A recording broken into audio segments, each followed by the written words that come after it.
40वां दिन पाक कलाम में से पढ़ेंगे इमसाल की किताब, उसका चौथा बाब, उसकी 10वीं आयत से लेकर 19वीं आयत तक।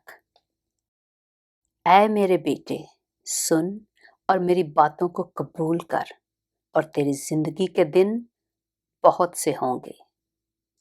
मैंने तुझे हिकमत की राह बताई है और राह रास्त पर तेरी रहनुमाई की है।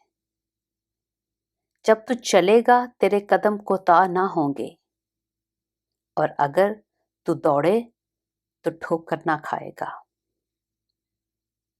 तरबियत को मजबूती से पकड़े रह, उसे जाने ना दे, उसकी हिफाजत कर, क्योंकि वो तेरी हयात है।